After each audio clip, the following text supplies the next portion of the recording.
So you mentioned seeing Mike and Mike on in the training room at Notre Dame. Did you watch and listen to Mike and Mike before school? Like were you paying attention to it regularly?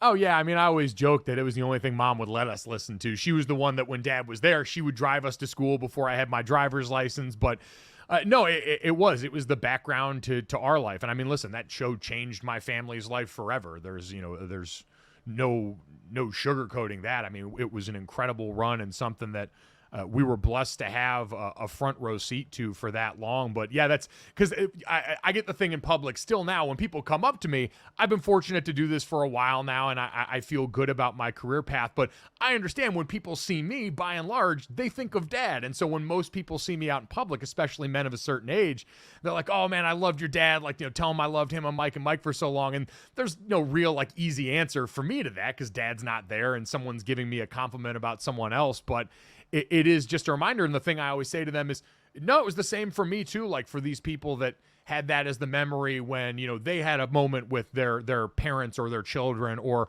when they were going through the birth of a child, and Mike and Mike was this thing in the background for all these formative moments for so many people. I always tell them it was the same for me. This was the show that I grew up with, around, and in a lot of ways a part of, as a show that always made a point that they were going to talk about their families. That was the decision that Dad and Greenie made pretty early on in that show.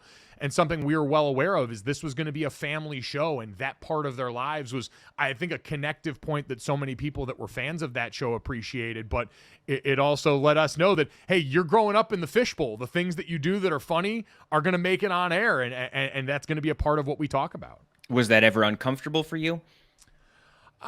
Not then, because again, we didn't really know any better. It wasn't until years later, and especially as I started doing this as a profession, that I realized, like it did kind of, change the way that I thought about relationships in my life, where I was conscious of, hey, are there certain people that are here because they actually like you versus here because of, hey, you've got the nice house, you've got the things that come with, having a dad that's on TV, people that are aware of that. And so I think it did make me aware too, in a way that I always talk about with young athletes coming up, because, playing at a place like Notre Dame, guys that play big time college sports or at any level, you're always told, hey, in most cases it's, hey, there's a lot of young eyes watching you. You have a responsibility to be a role model to these young people. But it's also, hey, especially in this day and age now with social media as prolific as it is, you've always got eyes. A camera's always close by you here, and you've got to make sure you conduct yourself accordingly.